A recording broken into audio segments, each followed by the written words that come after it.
Bismillahirrahmanirrahim. Alhamdulillah nahmaduhu wa nasta'inuhu wa nastaghfiruh. Wa na'udzu billahi minasy syururi anfusina wa min sayyiati a'malina. May yahdihillahu fala mudhillalah wa may yudlil fala hadiyalah. Wa asyhadu an la ilaha illallah wahdahu la syarikalah wa asyhadu anna Muhammadan 'abduhu wa rasuluhu sallallahu alaihi wa ala alihi wa ashabihi ajma'in, amma ba'd. Kita lanjutkan pada halaman 73 dari bab yang disebutkan oleh penulis buku ini, bab ghuslul al-mirfaqain ma'al yadain. Bab ghuslul mirfaqain ma'al yadain. Bab membasuh al-mirfaq. Mirfaq itu siku. Ma'al yadain bersamaan kedua tangan. Maksud dari bab ini adalah tatkala seseorang berwudu membasuh kedua tangannya, maka sikunya adalah dibasuh, ikut dibasuh dibarengi dengan kedua tangan. Bukan maknanya sampai ke siku, tapi sikunya juga ikut dibasuh. Disebutkan hadis di sini An-Nu'aim ibni Abdillah Al-Mujmir, dari Nu'aim Al-Mujmir, qala, dia mengatakan, ra'aitu Aba Hurairah radhiyallahu anhu yatawadda. Aku melihat Abu Hurairah radhiyallahu anhu sedang berwudu. Faghasala wajhahu. Beliau Abu Hurairah membasuh wajahnya. Fa'asbagha al-wudu. Lalu Abu Hurairah ketika itu menyempurnakan wudunya. Tsumma ghasala yadahul yumna. Kemudian Abu Hurairah membasuh tangan dia yang sebelah kanan. Hatta asyra'a fil adud. Sampai masuk pada bagian adud. Adud itu lengan atas. Jadi ketika itu Abu Hurairah, beliau berwudu, menyempurnakan wudunya. Ketika beliau membasuh tangannya dia, beliau ikut membasuh pada al-adud, lengan atas. Tsumma qala, kemudian setelah beliau membasuh lengan atas ini tadi, Abu Hurairah mengatakan, hakadza ra'aitu Rasulullah sallallahu alaihi wasallam yatawadda. Demikianlah aku melihat Nabi sallallahu alaihi wasallam berwudu. Rawahu Muslim. Hadis diriwayatkan oleh Imam Muslim. Jelas dalam hadis ini tadi, Abu Hurairah ketika membasuh anggota wudu pada bagian tangan, beliau membasuh bagian lengan atas. Apabila ini lawazim, konsekuensinya, kalau dia membasuh pada bagian lengan atas, maka siku ikut dibasuh. Sehingga makna firman Allah Subhanahu wa taala, wa aydiyakum ilal marafiq, ila di situ maknanya ma'a. Kedua tangan kalian sampai ke siku, itu maksudnya bersamaan dengan pembasuhan pada siku. Jadi siku itu ikut dibasuh. Qala al-Qurtubi, berkata al-Qurtubi dalam syarah Sahih Muslim. Al-Qurtubi penulis syarah Sahih Muslim berbeda dengan Al-Qurtubi penulis kitab tafsir.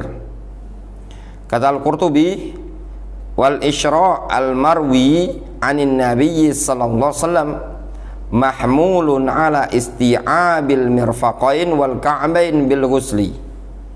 Al-isyra', pembasuhan yang diriwayatkan dari Nabi alaihi salatu wassalam dibawa kepada pengertian meratanya basuhan pada bagian siku dan kedua mata kaki tatkala membasuh anggota wudu tersebut. Fawaidul bab. Faedah yang disebutkan dalam bab ini, Nassal muallifu fi hadzal bab ala wujubi dukhulil mirfaqain fi ghuslil yadain wa huwa madhhabul jumhur wa huwa sahih. Penulis menegaskan akan wajibnya masuknya kedua anggota siku, ya, kedua bagian siku pada pembasuhan kedua tangan. Ini adalah pendapat jumhur dan ini pendapat yang sahih. Wa qad hukiyal ijma'u ala dzalik. Bahkan dinukilkan adanya ijma'. Faqala Asy-Syafi'i fil berkata Asy-Syafi'i dalam kitab Al-Um jilid yang pertama halaman 40, falam a'lam mukhalifan fi annal marafiq mimma yughsal. Al-Imam Asy-Syafi'i menukilkan ijma'. Kata Al-Imam Asy-Syafi'i, aku tidak mengetahui adanya orang yang menyelisihi bahwasannya siku termasuk bagian yang harus dibasuh. Ini nukilan ijma'. Namun nukilan ijma' yang dinukilkan oleh Imam Asy-Syafi'i muntaqad, ghairu mundhabit, tidak tepat. Kenapa? Dikarenakan ada yang menyelisihi. Was sahih, pendapat yang sahih, annahu khalafa Zufar wa Abu Bakar ibni Abi Dawud. Pendapat yang sahih bahwasannya dalam masalah ini diselisih oleh Zufar dan Abu Bakar bin Abi Daud, kama dzakara dzalika An-Nawawi fil Majmu', sebagaimana disebutkan oleh Imam An-Nawawi dalam kitab Al-Majmu'. Al-muhim ya ikhwan, pendapat mayoritas para ulama mereka mengatakan siku ikut dibasuh, ya. Jadi ketika penyiraman air wudu itu pastikan siku ikut terbasuh. Wa dalilu ala wujubi ghuslil mirfaqain ma'al yadain mayali. Dalil yang menunjukkan wajibnya membasuh kedua siku sebagai berikut. Awalan, yang pertama, qaulullah ta'ala, firman Allah Subhanahu wa ta'ala, wa aydiyakum ilal marafiq, wa aydiyakum ilal marafiq, kedua tangan kalian sampai ke siku. Fa qauluhu ilahuna bimakna ma'a, firman Allah Subhanahu wa ta'ala pada lafaz ilal marafiq bermakna ma'al marafiq, bersamaan. Ila itu bermakna ma'a. Kama qala Allah ta'ala wala ta'kulu amwalakum ila amwalikum, ai ma'a amwalikum, janganlah kalian makan harta-harta mereka, wala ta'kulu amwalahum ila amwalikum, disebutkan dalam surat An-Nisa, wala ta'kulu amwalahum, janganlah kalian makan harta-harta anak yatim tersebut, orang-orang yang dibawa asuhan kalian, ma'a amwalikum, bersamaan dengan harta kalian. Wa qaulullahi ta'ala wa idza khalau ila syayatinihim, dan juga firman Allah Subhanahu wa ta'ala pada lafaz wa idza khalau ila syayatinihim, apabila mereka bergabung bersama syaitan-syaitan mereka, ai ma'a syayatinihim, bersama dengan syaitan-syaitan mereka. Wa ghairu dzalika minal ayat wa hadza ma'rufun fi lughatil Arab, dan ayat-ayat yang lain ini perkara yang sudah ma'ruf di bahasa Arab. Sanian, yang kedua, li hadithi Abi Hurairah alladzi fil bab. Alasan yang kedua yang menunjukkan wajibnya membasuh siku adalah berdasarkan hadis Abu Hurairah yang disebutkan pada bab. Wa li hadza qala al-Qurtubi, oleh karena itu al-Imam Al-Qurtubi beliau mengatakan wal isra' al-marwi 'anin Nabi sallallahu alaihi wasallam mahmulun ala isti'abil mirfaqain wal ka'bain bil ghusli. Al-isra' al-marwi, masuknya anggota yang dibasuh, yaitu berupa siku, yang diriwayatkan dari Nabi sallallahu alaihi wasallam dibawa kepada pengertian isti'abul mirfaqain, meratanya kedua siku, wal ka'bain, dan kedua kaki, bil ghusli, yaitu dengan basuhan.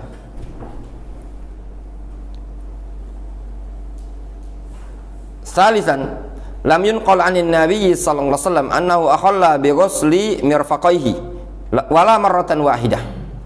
Alasan yang berikutnya, tidak dinukilkan dari Nabi sallallahu alaihi wasallam bahwasannya Rasulullah SAW tidak atau meninggalkan sama sekali atau tidak membasuh kedua sikunya walaupun sekali. Tidak pernah dinukilkan Rasul sama sekali meninggalkan membasuh kedua siku. Wa ala hadza faman ghassala yadayhi wa baqiya syai'un min mirfaqaihi lam yusibhu alma lam yasihha wudu'uhu. Oleh karena ini, barang siapa yang membasuh kedua tangannya namun masih tersisa sedikit saja pada bagian sikunya yang tidak terkena air, maka tidak sah wudunya. Qala al-Imam Syafi'i fil berkata al-Imam Syafi'i, wala yajzi fi ghaslil yadain abadan illa ayyu'ta ma baina atrafil asabi' ila an tughsal al-marafiq wala yajzi illa yu'ta bil ghusli ala zahiril yadain wa batinihima wa hurufihima hatta yanqadiya ghusluhuma wa in turika min hadha syai'un wa in qalla lam yajuz. Kata al-Imam Syafi'i, tidak sah pada pembasuhan kedua tangan selama-lamanya kecuali dia membasuh antara bagian ujung jari jemari, ujung jari jemari harus dibasuh, ila antuhsal al-marafiq, sampai dibasuh juga kedua siku. Kata Imam Syafi'i, tidak sah pembasuhan kedua tangan tadi sampai dia membasuh sesuatu yang ada di sela jari jemari, sampai dia basuh juga siku. Wala yajzi illa yu'ta bil ghusli ala zahiril yadain wa batinihima. Juga tidak sah pembasuhan tersebut melainkan dengan cara dia membasuh pada bagian zahir kedua tangan dan juga bagian dalam kedua tangan. Wa hurufihima, sisi-sisinya, pinggir-pinggirnya. Hatta yanqadi ghusluhuma, sampai merata pembasuhan tersebut. Wa in turika min hadza syai'un wa in qalla lam yajuz. Kalaupun ditinggalkan sama dia sedikit saja dari anggota tangan tadi yang tidak terkena air, lam yajuz, maka tidak sah basuhan tersebut dan tidak boleh ditinggalkan. Intinya, seseorang ketika membasuh kedua tangannya dimulai dari ujung jari jemari, ya, ujung jari jemari sampai ujung siku harus merata dibasuh. Tidak diperbolehkan tertinggal sedikit pun. Sebagian orang ketika membasuh, kadang dia yang airnya sampai sini, tapi yang siku bagian sini tidak terkena air. Ketika tidak terkena air karena mungkin di bawah keran, dia ngambilnya sedikit, maka wudhunya tidak sah. Kemudian kita masuk pada bab yang berikutnya, bab tahrikil khatam ad-dayyiq, bab menggerakkan khatam ad-dayyiq, cincin, ketika berwudu.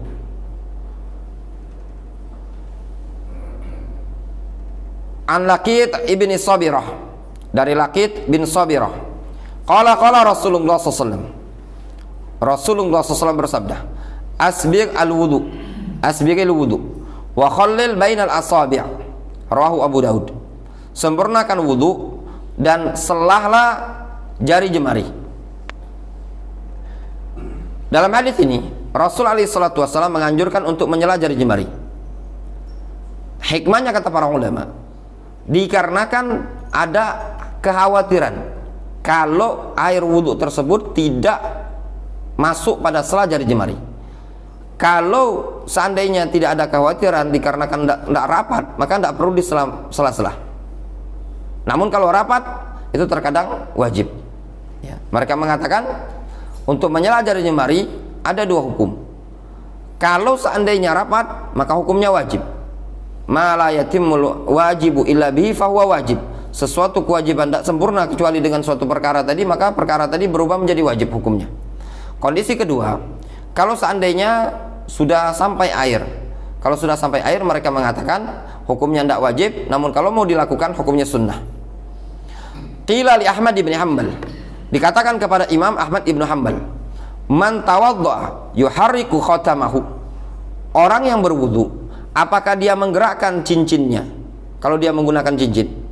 Qal, Imam Ahmad menjawab, in kana dhayyiqan, kalau cincinnya tadi rapat, sempit, la budda ayyuharrikahu. Lihat bahasanya Imam Ahmad, la budda ayyuharrikahu, harus dia gerak-gerakkan. Wa in kana wasi'an yadkhulu fihi alma ajza'ahu.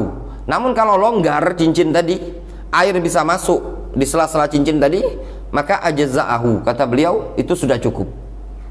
Masuk pada bagian selain cincin adalah jam tangan yang semisalnya. Misalkan jam tangan, kalau jam tangannya tadi tidak bisa digerakkan, tapi kalau dia mungkin longgar seperti ini, maka itu tidak masalah. Itu maknanya.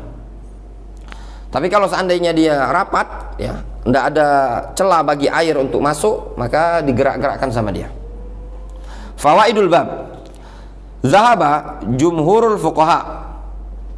Mayoritas para ulama ahli fikih mengatakan, ila annahu yajibu fil wudu tahrikul khatam athna ghuslil yad.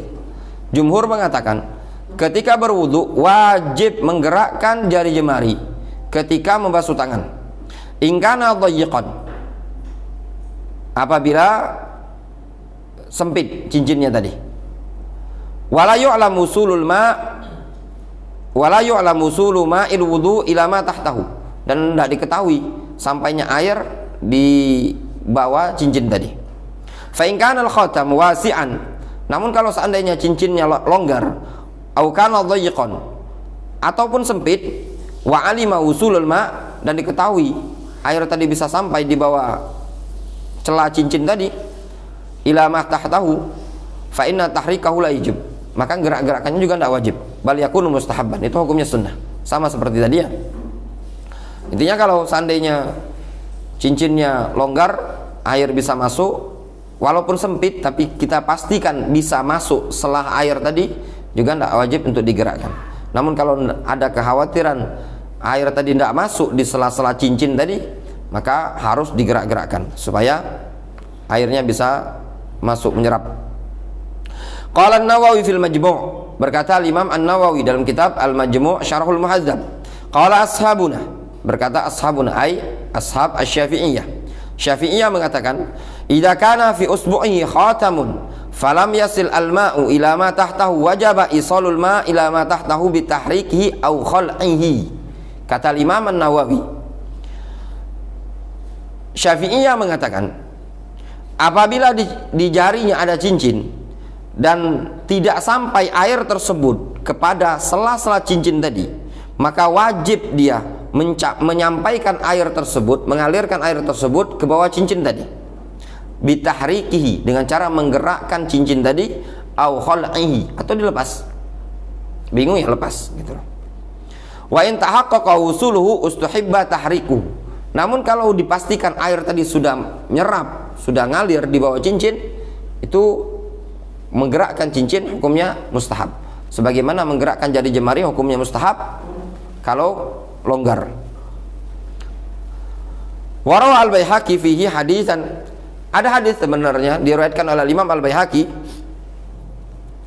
anna Nabiyya sallallahu alaihi wasallam kana idza tawaddaa harraka khatamahu lakinnahu dhaif.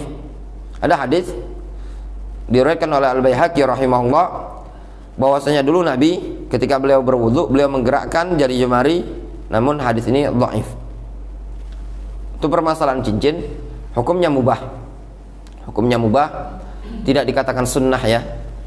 Keliru kalau ada yang menganggap menggunakan cincin hukumnya sunnah. Itu perkara yang mubah, termasuk adah ya. Al-Imam Ibnu Rajab rahimahullah taala punya risalah khusus dalam hal ini, ahkamul khawatim, ahkam al-khawatim, hukum-hukum fikih yang berkaitan dengan cincin, karya Al-Hafidh Ibnu Rajab. Ringkasnya, bagi yang ingin menggunakan cincin tidak masalah. Ada ketentuan-ketentuan yang disebutkan oleh Al-Imam Ibnu Rajab, namun secara hukum tidak kita katakan sunnah, kecuali bagi orang yang ingin menggunakannya tadi dengan niatan ta'assiyan bin Nabi sallallahu alaihi wasallam, dalam rangka mencontoh Nabi alaihi salatu wasallam. Sebagaimana yang sering Anda ingatkan, tidak setiap yang dilakukan oleh Nabi alaihi salatu wasallam dihukumi sunnah. Ya, tidak setiap yang dilakukan oleh Nabi alaihi salatu wasallam dihukumi sunnah. Ini masalah yang sudah ma'ruf di kalangan ulama ahli usul. Ma fa'alahu an-nabi sallallahu alaihi wasallam itu aksam. Apa yang dilakukan oleh Nabi sallallahu alaihi wasallam itu beragam. Disebutkan diantaranya Al-Imam Al-Juwaini dalam Al-Waraqat, ya, menyebutkan berkaitan dengan af'al ar-Rasul. Ya, bahkan ada buku khusus berkaitan dengan af'alur rasul, ringkasnya ma fa'alahun Nabi sallallahu alaihi wasallam huwa wajib.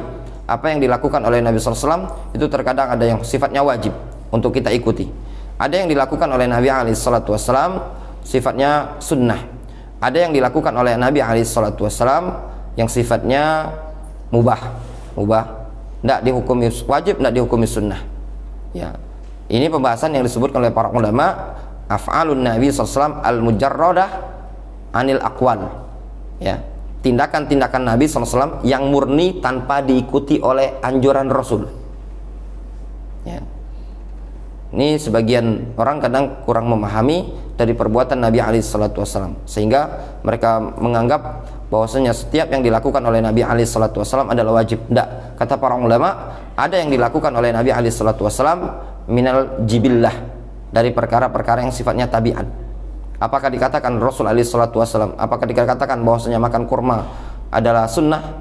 Rasul alaihi salatu wasallam pernah makan daging dikatakan sunnah, Rasul minum air putih dikatakan sunnah? Tidak seperti itu. Rasul minum susu dikatakan sunnah? Tidak.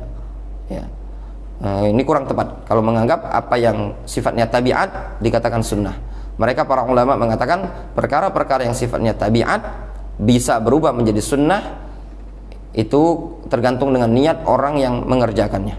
Ya, jika diniatkan untuk ta'assi itu ittiba, mencontoh Nabi SAW, niatnya dia akan diberi pahala dari sisi ittiba dia kepada Nabi alaihi salatu wassalam. Qala al-Baihaqi, berkata Imam al-Baihaqi, wal i'timad 'alal athar fihi an Ali radhiyallahu anhu wa ghairihi thumma rawa an Ali wa ibni Umar annahuma kana idza tawaddaa harraka al-khatamah. Al-Baihaqi mengatakan sandarannya adalah pada asar yang diriwayatkan dari Ali. Kemudian juga diriwayatkan dari Ali dari Abdullah bin Umar bahwasannya dulu Abdullah ibnu Umar dan juga Ali bin Abi Thalib apabila mereka berwudu mereka menggerakkan cincin. Tidak masalah, hukumnya mubah bagi yang ingin menggunakan cincin. Dulu pernah dipakai oleh Ali bin Abi Thalib, juga pernah dipakai oleh Abdullah bin Umar dan para sahabat yang lainnya. Qala al-'Allamah al-Utsaimin, berkata Syekh Ibnu Utsaimin, idza kana dhayyiqan fala budda min tahrikihi. Kalau cincinnya sempit maka harus digerak-gerakkan. Li'annahu idza lam yuharrikhu lam yasil al-ma' ila ma tahtahu. Kalau tidak digerak-gerakkan maka air tidak mungkin sampai di sela-sela cincin tadi. Wa Allah azza wa jalla yaqul fagsilu wujuhakum wa aydiyakum. Allah subhanahu wa ta'ala menyatakan basuhlah wajah kalian dan kedua tangan kalian. Fala budda min ghuslil yad kulliha. Maka harus membasuh tangan min atrafil asabi' ilal mirfaq. Maka harus membasuh tangan tadi dimulai dari ujung jari jemari sampai ke siku. Qala Abu Abdurrahman ghafarahullahu lahu, berkata Abu Abdurrahman, wa haditsu Laqit radhiyallahu anhu alladzi fil bab dalilun ala dzalik. Hadits Laqit ibni Sabirah yang ada pada bab ini dalil yang menunjukkan akan hal tersebut. Abu Abdurrahman ini adalah penulis buku ini. Beliau mengatakan hadits Laqit bin Sabirah adalah dalil dalam masalah ini. Faqad amara an-nabiy sallallahu alaihi wasallam bitakhlil bainal asabi' hatta yasilal ma' ila kulli ajza'il yad. Nabi sallallahu alaihi wasallam memerintahkan untuk menyela-nyela jari jemari supaya air tadi sampai kepada bagian jari jemari, bagian tangan. Ini namanya istinbat. Kalau ditanya apakah dulu Rasul pernah menyela cincin dengan menggerak-gerakkannya, jawabannya tidak ada. Ini namanya istinbat. Hadis yang menyebutkan Rasul pernah berwudu kemudian menggerakkan cincin itu dhaif. Namun dari mana bisa diambil fikih ini oleh Al-Imam An-Nawawi dan juga Al-Qurtubi, Al-Imam Ahmad dan yang lainnya dari hadis Laqit bin Sabirah yang Rasul menyebutkan khallil bainal asabi', ya, selalah jari jemari. Apa tujuan menyela jari jemari ketika berwudu? Tujuannya agar air tadi masuk, ya, di jari jemari tadi. Ini namanya istinbat, ya. Sehingga dipakai oleh para ulama yang semakna dengan ini adalah untuk menggerakkan cincin. Ya. Ini namanya istinbat dalam suatu dalil.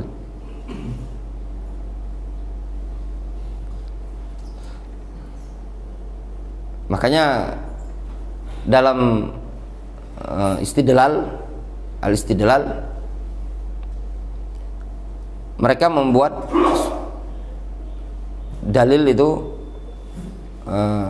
dalam ilmu usul ada Al-Quran, ada Sunnah, ada hadis, kemudian mereka tambahkan al-ijma' wal qiyas. Al-ijma' dan qiyas. Al-ijma' dan qiyas ini tadi, kalau ijma' sandarnya kepada dalil. Nah, untuk qiyas yang sahih ini terkadang sandarannya adalah istinbat suatu hukum, ya. Istinbat suatu hukum. Ada yang karena istinbat atau qiyas tadi, mereka para ulama ahli fikih menyebutkan qiyas itu harus ada illah. Illah itu alasan, kalau bahasa kitanya hukum yang menyebabkan terjadinya sesuatu pada konteks hadis tersebut. Nah, tinggal illahnya ini dalam ilmu usul fikih ada yang illatun zahirah, illah zahirah, ada yang illah mustanbatah. Mustanbatah itu diistinbat. Kalau kita perhatikan, Rasul mengatakan asbigh al-wudu, sempurnakan wudu, wa khallil bainal asabi', dan selalah jari jemari. Disebutkankah ilahnya di sini? Apa ilahnya? Kenapa Rasul memerintahkan untuk menyela jari jemari? Tidak disebutkan. Namun bisa diistinbat. Namanya illatun mustanbatah. Alasannya tidak ada alasan yang paling kuat di sini melainkan supaya tersampaikannya air di jari jemari tersebut. Sehingga namanya illah mustanbatah ini tadi dijadikan dasar oleh para ulama untuk mengkiaskan kesekian banyak permasalahan. Tapi ingat ya ikhwan, untuk illah mustanbatah ini tadi tidak bisa kita sendiri yang berpikir. Jangan sampai kita yang belakangan ini tadi mengeluarkan suatu illah namanya illah mustanbatah pada suatu dalil, tidak didapati salaf fuqaha yang beristinbat dengan illah tersebut. Ya, Al-Imam Ahmad mengatakan, iyyaka an tatakallam fi mas'alatin laisa laka fiha imam. Waspada engkau berbicara dalam suatu masalah yang tidak ada imam sebelumnya. Ini poin yang perlu ditanbih bagi para penuntut ilmu dan juga para duat. Jangan sampai tidak ada salaf di dalam dia berdalil. Kata penulis buku ini, fakaifa natruk ba'da dzalika mawdi'an wa huwa ma tahtal khatam duna ayyasilahul ma. Bagaimana mungkin kita bisa meninggalkan hal bagian tersebut, yaitu bagian yang ada di bawah cincin, tanpa dilalui oleh air. Wa fi hadits Khalid ibn Mi'dan, disebutkan dalam hadis Khalid bin Mi'dan, anna Nabiyya sallallahu alaihi wasallam ra'a rajulan yusalli wa fi dhahri qadamaihi lum'atun qadrad dirham. Dari Khalid bin Mi'dan, dia menceritakan Nabi SAW pernah melihat seseorang sedang sholat dan pada bagian punggung kakinya orang tersebut ada bagian kecil, ya, lum'ah itu kecil, sejenis kelihatan nampak seukuran dirham, nampak terang seukuran dirham yang lam yusibha alma, tidak tersentuh oleh air. Fa'amarahu ayyu'idal wudu. Nabi SAW memerintahkan dia untuk mengulangi wudu. Wa hakadha aidan fi hadhil juz'iyyah minal usbu' allati tahtal khatam. Demikian juga pada bagian ini yang ada pada jari jemari, yaitu bagian yang ada di bawah cincin. yajibu tahrikul khatam in kana dhayiqan, maka wajib menggerakkan cincin kalau cincinnya sempit.